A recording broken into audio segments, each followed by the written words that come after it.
Nous allons désormais passer à une autre partie du cours de pharmacologie générale qui va concerner quelques applications d'antagonistes et agonistes en tant que médicaments. Et nous allons commencer par la première classe qui est celle des antidépresseurs. Et tout d'abord, nous allons définir la dépression qui est en fait un ensemble de symptômes ou un syndrome qui associe une intensité variable de la dépression de l'humeur qui est exprimée généralement par la tristesse, l'anédonie, c'est-à-dire la perte de plaisir liée à l'existence, un ralentissement psychomoteur qui va donc de la fatigue à la stupeur, qui va certainement clouer le sujet ou le patient au lit. Et toutes ces perturbations et les grandes fonctions de l'organisme va en fait englober cette maladie qui est la dépression. Quel est le mécanisme d'action des antidépresseurs? Alors, les recherches sur les antidépresseurs ont démontré la mise en évidence dans la dépression de perturbations de la transmission synaptique de principales monoamines suivants: la noradrénaline, la sérotonine et la dopamine. Donc, ce sont les principaux neurotransmetteurs qui sont perturbés dans le cas de la dépression ou chez les dépressifs. De manière générale, alors ce qu'il faut retenir dans ce mécanisme d'action des antidépresseurs, c'est que ça agit soit par inhibition de la recapture de ces monoamines ou l'augmentation de leur biodisponibilité au niveau du site récepteur, ou ils entraînent une élévation de la concentration, par exemple en noradrénaline et en sérotonine, dans la fente synaptique.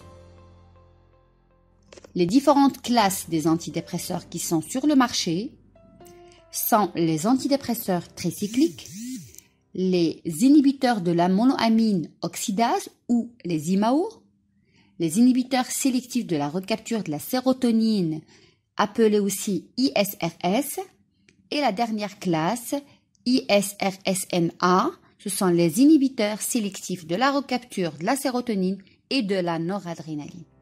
Donc, 4 classes différentes les plus connues des antidépresseurs qui sont sur le marché. Donc nous allons passer au mécanisme d'action impliqué dans le cas des inhibiteurs du recaptage de la noradrénaline et de la sérotonine. Donc le mécanisme le plus important, bien sûr, c'est d'inhiber la pompe ou l'enzyme qui va recapturer la noradrénaline et la sérotonine qui est dans la fente synaptique. D'accord? Donc la fente synaptique, c'est l'espace qui est entre un neurone et un autre. Et aussi, il joue un autre mécanisme d'action qui est en fait un blocage partiel d'autres types de récepteurs, à savoir histaminique, alpha-adrénergique, GABAergique et muscarinique. Muscarinique, c'est un sous-type de récepteur de l'acétylcholine, donc cholinergique. Quant au mécanisme d'action des IMAO, donc l'inhibiteur de la monoamine oxydase, ils agissent bien évidemment par inhibition de cette enzyme responsable du catabolisme de 3 neurotransmetteurs, la noradrénaline, la dopamine et la sérotonine. Passons maintenant aux inhibiteurs de recapture de la sérotonine. Ils sont considérés les moins toxiques. Leurs intoxications sont rares. Les cas de mortalité impliquant les ISRS sont pratiquement toujours survenus lors d'intoxication à plusieurs médicaments. Les indications des classes thérapeutiques relatives aux inhibiteurs de la recapture de la sérotonine et la recapture de la sérotonine et de la noradrénaline, dont d'autres pathologies autres que la dépression. Bien sûr, ça peut concerner les attaques de panique avec ou sans agoraphobie. Donc, attaque de panique, c'est un état extrême d'anxiété, état extrême de peur maladive, ou avec ou sans agoraphobie. Agoraphobie, c'est une phobie, c'est une peur qu'on a quand on est fermé dans des lieux clos, quand on est dans des lieux clos où il y a une insécurité pour la personne. Donc, c'est une sorte de phobie, c'est une sorte d'anxiété. Donc, dans ce cas-là, les médecins prescrivent donc c'est ce type de classe thérapeutique d'antidépresseurs. On a aussi les troubles obsessionnels compulsifs ou les TOC, où on peut prescrire aussi du Prozac par exemple. Dans le cas des troubles d'anxiété sociale, donc caractérisés par des phobies, c'est-à-dire sociales, dans la société, dans la foule, des anxiétés généralisées évoluant depuis moins de 6 mois, et des TOC de l'enfant et de l'adulte. On peut prescrire aussi un antidépresseur inhibiteur de la recapture de la sérotonine et aussi dans la prévention des récidives dépressives. Donc, on peut avoir des épisodes dépressifs qui peuvent revenir après un traitement d'un épisode dépressif. Donc, on peut avoir des récidives, c'est-à-dire des retours d'épisodes dépressifs. Dans ce cas-là, donc, il faut prescrire ce genre de traitement-là. Autre antidépresseur est étatimine de structure tétracyclique qui n'a pas la toxicité des antidépresseurs. Ils sont dépourvus d'effets anticholinergiques puisqu'ils agissent par blocage partiel sur des récepteurs muscariniques cholinergiques et qui se traduisent, généralement ces effets secondaires se traduisent par une sécheresse de la bouche, une fatigue, des sueurs, etc. Pour schématiser les mécanismes d'action des antidépresseurs, en l'occurrence les antidépresseurs tricycliques sur la gauche et les IMAO sur la droite. Donc, comme vous voyez, pour les tricycliques, il y a un blocage de la pompe de la recapture du neurotransmetteur, donc confondu, noradrénaline, dopamine et sérotonine. Et pour les IMAO, donc c'est un blocage de l'enzyme qui détruit les neurotransmetteurs, les mêmes dont on a parlé, donc la noradrénaline, dopamine et sérotonine. Donc, normalement, cette enzyme-là, qui est la monoaminoxydase, a pour rôle de détruire ces différentes monoamines. Quant à ce schéma, donc il représente aussi le mécanisme d'action des inhibiteurs de la recapture de la sérotonine, qui en fait donc va inhiber l'enzyme qui recapture la sérotonine en cas de déficit, parce que chez un patient dépressif, on a généralement un déficit dans le taux de la sérotonine dans la fente synaptique. Donc on va inhiber cette enzyme-là qui va recapturer la sérotonine, qui va la faire rentrer dans l'espace du neurone donc, présynaptique.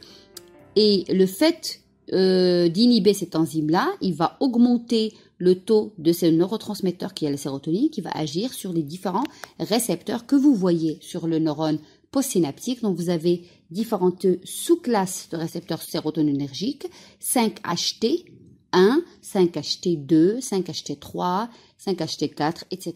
jusqu'à 5-HTZ. Donc, chaque sous-récepteur a un rôle différent.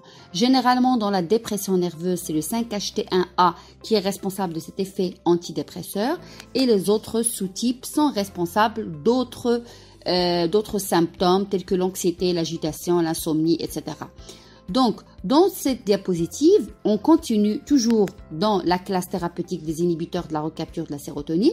Donc, en fait d'augmenter, comme j'avais dit, la libération de la sérotonine dans la fente synaptique, il va directement être lié à une augmentation de sa neurotransmission par le récepteur 5-HT1A. Certains antagonismes, par exemple alpha-2, donc alpha-adrénergique, comme la mertazapine, ce sont des agonistes adrénergiques qui bloquent aussi les récepteurs 5-HT2 et 5-HT3. Donc le fait d'antagoniser ces récepteurs-là qui sont des récepteurs sérotoninergiques, ceci va permettre d'éviter les manifestations d'anxiété, d'agitation et d'insomnie ou les effets atropiniques qui sont des effets qui sont liés aux récepteurs cholinergiques bien évidemment, comme la sécheresse de la bouche, la sécheresse, donc les troubles visuels, donc des yeux, on a des troubles visuels, on a une baisse de la transpiration, on a une fatigue, etc. Donc, ils sont liés à ce genre de traitement. Récapitulant. Donc, quant à la neurobiologie de la dépression, se base principalement sur l'hypothèse monoaminergique qui postule que la dépression correspond à un déficit de 3 neurotransmetteurs, la noradrénaline, la sérotonine et la dopamine. Donc, la diminution de la concentration de ces neurotransmetteurs entraîne une augmentation du nombre des récepteurs ainsi que tout autre phénomène inconnu comme upregulation, downregulation, etc.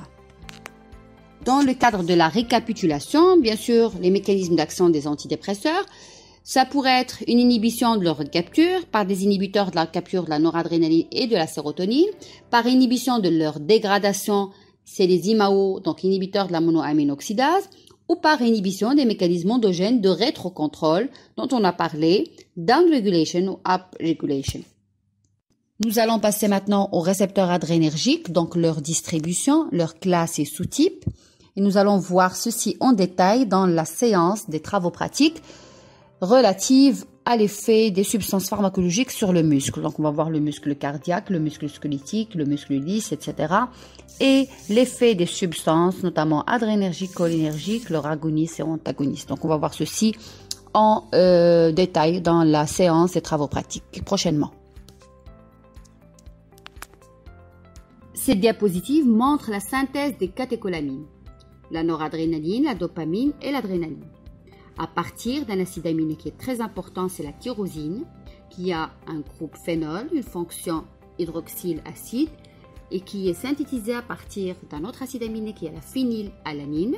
Donc en fait, cette tyrosine, sous l'action de la tyrosine hydroxylase, va nous donner la dopa, et sous l'influence d'une autre enzyme qui est la dopa décarboxylase, on a la dopamine comme résultat. Cette dopamine-là va se transformer en noradrénaline, qui en fait juste en ajoutant une fonction hydroxyle par la dopamine bêta-hydroxylase et en méthylant par une autre enzyme la phényléthanolamine N-méthyltransférase, donc un ajout de fonction méthyle à la noradrénaline, on a ce qu'on appelle l'adrénaline. Donc en fait, noradrénaline veut dire que c'est une adrénaline qui est privée en fonction méthyle. Donc il n'y a pas de fonction méthyle sur cette noradrénaline. C'est pour ça que ça s'appelle la noradrénaline. Et en ajoutant cette fonction, on a le neurotransmetteur de l'adrénaline. La noradrénaline, donc dans le préfixe nor, ça veut dire privé de méthyle, comme j'avais déjà mentionné dans l'ancienne diapositive. Donc, c'est un neurotransmetteur des neurones noradrénergiques du système nerveux central et des neurones postganglionnaires du système orthosympathique. Sous l'effet de l'influx nerveux, les terminaisons sympathiques libèrent la noradrénaline, donc le neurotransmetteur adrénergique qui existe au niveau du système nerveux central, c'est la noradrénaline. Quant au périphérique, c'est-à-dire au système nerveux périphérique, il y a les deux, la noradrénaline et l'adrénaline, qui sont libérés par le centre de la surrénale, donc le milieu de la surrénale, c'est ce qu'on appelle la médullo-surrénale. Ce sont des glandes qui sont au niveau ou qui coiffent le rein. Donc le rein des deux côtés. Donc on a deux surrénales, dans la médullo-surrénale et la cortico-surrénale. Dans la fente synaptique, la noradrénaline et l'adrénaline vont soit atteindre les récepteurs adrénergiques pour produire les effets physiologiques, soit être recaptés ou être dégradés. Donc, on reste dans le même mécanisme d'action, comme on l'avait déjà mentionné dans la classe thérapeutique des antidépresseurs. Quant à la dégradation des catécholamines, donc il y a bien sûr après activation des récepteurs adrénergiques ou dopaminergiques, donc il y a des enzymes qui interviennent dans la dégradation des catécholamines, comme la COMT ou la MAO. La COMT, donc COMT, catéchol oxyméthyltransférase, catalyse la méthylation d'un des deux atomes d'oxygène du N-catéchol. Ou la MAO, la monoaminoxydase qu'on a déjà donc cité dans la partie des antidépresseurs, qui catalyse la désamination oxydative des monoamines. Donc adrénaline, noradrénaline, dopamine, sérotonine transforment l'amine en aldéhyde. Donc c'est un mécanisme d'action parmi d'autres de la dégradation des catécholamines. Les récepteurs adrénergiques sont appelés aussi alpha et bêta adrénergiques. Donc pour les alpha, ils ont un effet de type constricteur, sauf au niveau de l'intestin, c'est-à-dire qu'ils sont, on va dire, ils vont rétrécir tous les muscles à part l'intestin. Au niveau des récepteurs bêta, ils ont plus un effet relâchant ou relaxant, sauf au niveau cardiaque où on a bien sûr une accélération cardiaque suite à l'activation de ces récepteurs-là. La stimulation des récepteurs alpha donc, va engendrer des effets périphériques et des effets centraux. Du moment qu'on parle d'un effet périphérique et central, c'est-à-dire que le récepteur alpha existe au niveau des organes périphériques et au niveau du système nerveux central. Quant aux effets périphériques des récepteurs adrénergiques, on distingue deux types de récepteurs alpha 1 et alpha 2. Le alpha 1 sont postsynaptiques, Ils interviennent dans la prise en charge en cas d'hypotension, donc en cas de baisse de la tension artérielle. Donc, ils jouent un rôle dans la vasoconstriction, dans la contraction des branches, dans la contraction utérine. Quant au récepteur alpha-2 présynaptique, généralement, ça diminue la libération de la noradrénaline. C'est le cas de tous les récepteurs présynaptiques. Ils ont un rôle dans la diminution de la synthèse du neurotransmetteur. C'est le cas de tous les neurotransmetteurs. Donc, il y a même dans quelques cas de récepteurs alpha-2 qui sont postsynaptiques. Ils jouent un rôle dans l'agrégation plaquettaire. Pour les effets centraux, la noradrénaline agit positivement sur l'humeur. C'est normal, donc c'est un des neurotransmetteurs qu'on a étudié au niveau de la dépression nerveuse. Donc si on a un déficit au niveau de ce neurotransmetteur qui est la noradrénaline, on a généralement un état dépressif. Donc si la noradrénaline augmente dans la fente synaptique, on a un effet antidépresseur. Alors que via les récepteurs alpha-2, donc présynaptiques, comme on avait dit, tous les récepteurs présynaptiques jouent un rôle dans l'inhibition de la libération du neurotransmetteur. Dans notre cas, ça va être l'inhibition de la libération de la noradrénaline, donc cette diminution dans la fente synaptique, et ça va donner, ça va induire des effets tels que l'hypotension et la sédation. Donc hypotension veut dire la baisse de la tension artérielle et la sédation veut dire un état sédatif, un état calme, un état tranquille donc de l'individu. Quant au récepteur bêta, donc on en distingue plusieurs types, bêta 1, bêta 2, bêta 3, en fonction de la localisation de ces types de récepteurs sur les organes. Ça peut induire des effets périphériques que des effets centraux. Concernant les effets périphériques de l'activation des récepteurs bêta, on en distingue principalement donc le sous-type bêta 1 qui est au niveau du muscle cardiaque, donc la noradrénaline, quand il se fixe sur ce type de récepteur, ça va accélérer le rythme cardiaque, donc c'est un stimulant cardiaque. Quant au bêta 2, qui est donc sur d'autres organes, comme les vaisseaux, les branches, etc., donc ça agit au contraire par une dilatation, donc par une dilatation des vaisseaux, ça s'appelle la vasodilatation, par une dilatation des branches et un relâchement de l'utérus. Donc tout dépend de l'indication thérapeutique recherchée. Par exemple, dans le cas de l'asthme, on cherche plus une bronchodilatation, donc une dilatation des branches, donc une activation de ce type de récepteur, bêta 2, va être une indication, va être une cible thérapeutique dans ce cas-là. Pour, par exemple, une femme enceinte qui a des contractions donc avant terme, donc il lui faut un médicament qui va agir sur ce type de récepteur pour relâcher son utérus parce que c'est un muscle et ça va diminuer les contractions, ça va éviter justement l'avortement. Quant au troisième type, bêta 3, ça augmente plus la lipolyse, donc la lyse des lipides et la thermogénèse. On continue toujours dans les récepteurs bêta-2 adrénergiques à titre d'exemple, donc les agonistes bêta-2 adrénergiques qui agissent dans le cas de l'asthme, comme j'avais déjà expliqué dans la diapositive précédente, et aussi dans le cas d'accouchement prématuré. Donc on peut les prendre soit par voie orale ou par voie aérienne. Donc en ce qui concerne les bêta-bloquants, donc communément appelés en médecine ou antagonistes des récepteurs adrénergiques, donc sur le plan scientifique, on les appelle ainsi. Donc, on distingue deux types, les lipophiles et les hydrophiles. Et d'ailleurs, tous les médicaments qui sont lipophiles, ils sont hautement métabolisés, ils ont une demi-vie courte. Alors que les bêta-bloquants hydrophiles, ils sont peu métabolisés, ils ont une demi-vie longue.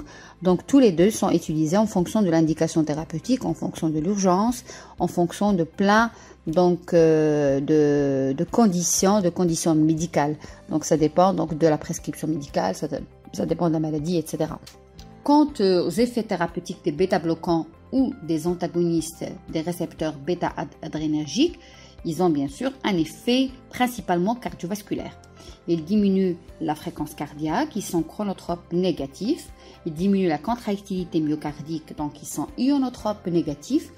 Le débit cardiaque, la pression artérielle sont diminués suite à l'administration de ces médicaments-là, qui sont des antagonistes bien évidemment des récepteurs bêta-adrénergiques, diminuent la vitesse de la conduction auriculo-ventriculaire, donc ils sont dromotropes négatifs, ils diminuent l'excitabilité cardiaque, donc ils sont bathmotropes négatifs. Donc il faut avoir en tête toutes ces terminologies parce que ça concerne le rythme cardiaque en relation avec les récepteurs adrénergiques et notamment bêta-adrénergiques. Donc on va revoir tout ça rapidement au niveau des travaux pratiques.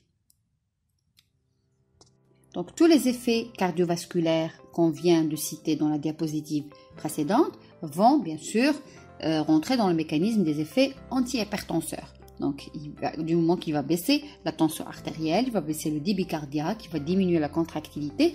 Donc, il baisse aussi le tonus sympathique par une action centrale. Donc, ils sont utilisés comme traitement anti-hypertenseur.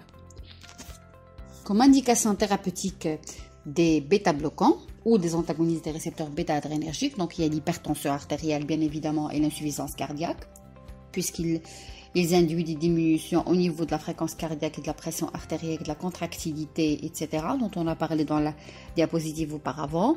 Ils sont aussi prescrits dans le cas de l'hyperthyroïdie. Donc, dans l'hyperthyroïdie, c'est le fonctionnement excessif de la thyroïde. Donc, on a un fonctionnement donc de manière excessive et accélérée de cette glande-là qui est la thyroïde. Et aussi dans le glaucome, qui est en fait une maladie dégénérative du nerf optique, donc qui induit une perte de la vision progressive. Nous allons passer maintenant à un autre type de récepteurs, ce sont les récepteurs cholinergiques qu'on va voir aussi dans les travaux pratiques du muscle, les effets de substances pharmacologiques. Donc le neurotransmetteur par excellence des récepteurs cholinergiques, c'est bien entendu l'acétylcholine, la fameuse substance qui a été découverte après la stimulation du nerf vague. Ce fameux nerf vague qui est parasympathique par excellence. Donc cette stimulation provoque la libération de cette acétylcholine. Donc ça a été identifié, ça a été découvert en 1926. Concernant la biosynthèse de l'acétylcholine, donc il faut de l'acétyl-CoA, qui est en fait l'acide coenzyme A, c'est la forme activée de l'acide acétique, qui est produite dans la mitochondrie à partir du pyruvate. Il faut de la choline, qui peut être exogène au niveau de l'alimentation ou endogène par hydrolyse des phospholipides ou par hydrolyse de l'acétylcholine libérée dans la fente synaptique. Et la choline acétyltransférase, donc c'est une enzyme qui est synthétisée dans les corps cellulaires. Pour ce qui est de la dégradation de l'acétylcholine, une fois l'acétylcholine est libérée dans la fente synaptique, soit il va se lier au récepteur membranaire pré- ou post-synaptique, soit il va être hydrolysé par une enzyme, l'acétylcholinestérase, en choline et acétate. Alors ces deux substances vont être recaptées ou recapturées par la terminaison nerveuse par un mécanisme actif, c'est-à-dire par un transport actif.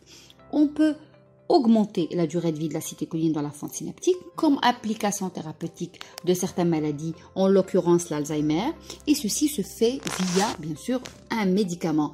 Ce médicament-là va être, dans ce cas de l'Alzheimer, un agoniste inverse, c'est-à-dire un inhibiteur de cette fameuse enzyme qui est l'acétylcholinestérase. Donc en l'inhibant, en inhibant cette enzyme-là, ça va pas dégrader l'acétylcholine en choline et acétate, donc ça va laisser l'acétylcholine intacte au niveau de la fente synaptique.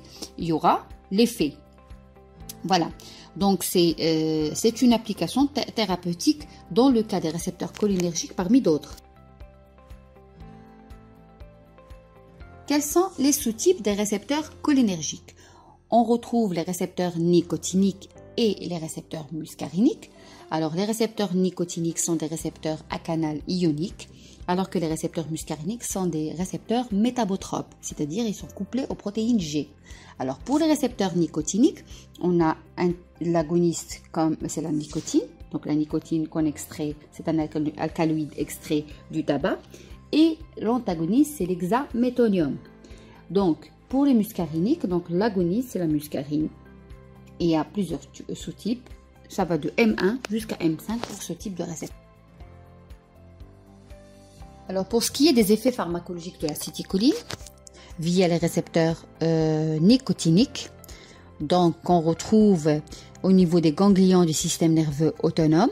Donc, la libération de l'acétylcholine se fait au niveau de la terminaison de fibres préganglionnaires du système sympathique et parasympathique. Donc, on peut retrouver l'acétylcholine dans les fibres préganglionnaires au niveau du système parasympathique et sympathique. Au niveau de la jonction neuromusculaire, donc la stimulation d'un nerf moteur va libérer l'acétylcholine de la jonction neuromusculaire qui va induire la contraction musculaire. Donc, ceci, vous allez le voir au niveau des travaux pratiques de manière détaillée. Alors, donc, la stimulation du nerf entraîne donc un potentiel d'action qui va être véhiculé dans l'axone du nerf moteur jusqu'à la terminaison nerveuse. Ceci va induire bien sûr une dépolarisation de l'influx de calcium, il y aura libération d'acétylcholine par exocytose, et après, donc l'acétylcholine va se lier sur le récepteur et entraîne un flux d'ion sodium dans la cellule qui va entraîner la dépolarisation suffisante pour avoir une contraction musculaire. L'acétylcholine libérée dans la membrane synaptique est hydrolysée, comme on l'avait déjà expliqué, par la fameuse enzyme qui est l'acétylcholine estérase. Donc, les anti-acétylcholine estérase peuvent être utilisés aussi dans la myasthénie. Donc, on a parlé de l'Alzheimer, qu'on peut augmenter le taux de l'acétylcholine de la fente synaptique. Et au niveau de la jonction neuromusculaire, qui est un effet périphérique, on peut aussi appliquer des antagonistes cholinergiques qui peuvent être utilisés dans le cas de la fatigue musculaire. C'est la myasthénie ou fatigue musculaire. Pour le deuxième type des récepteurs cholinergiques de type muscarinique, on les retrouve donc au niveau du cœur, type 2, ils vont induire une bradycardie, donc un ralentissement du rythme cardiaque. Et au niveau des vaisseaux, ça va induire, donc après activation de ce type de récepteur, une vasodilatation. Et au niveau des muscles lisses, donc le troisième type des récepteurs, sous-type des récepteurs muscariniques, va induire au contraire donc une contraction, surtout au niveau des intestins. Donc chaque sous-type de récepteur cholinergique et principalement muscarinique va induire au niveau d'un organe par rapport à un autre, donc un effet différent. Au niveau central, ce type de récepteur muscarinique agit de manière positive sur la mémoire, sur l'apprentissage, et il a un intérêt très important et très crucial dans la maladie d'Alzheimer. Donc il y a beaucoup de prescriptions médicales dans le cas d'Alzheimer, donc de tout ce qui est en relation avec la mémoire et l'apprentissage. Quant aux agonistes cholinergiques, donc on en distingue deux, agonistes directs et agonistes indirects. Les agonistes directs sont ceux qui agissent directement sur le récepteur de l'acétylcholine, donc la pilocarpine, par exemple, qui agit sur le récepteur muscarinique. C'est un médicament qui est utilisé dans le cas du glaucome. Donc, le glaucome, c'est une maladie dégénérative qui touche donc le nerf optique et qui induit une baisse de la vision progressive. Il y a aussi de la nicotine qui agit sur le récepteur nicotinique. C'est un médicament qui est utilisé aussi dans le cas du sevrage tabagique. Donc, pour arrêter de fumer, ils utilisent de la nicotine comme substance de substitution au tabac. La deuxième catégorie des agonistes, les agonistes indirects, donc ils augmentent le taux endogène de l'acétylcholine. Donc ils n'agissent pas directement sur les récepteurs cholinergiques, mais ils agissent indirectement sur ces récepteurs-là.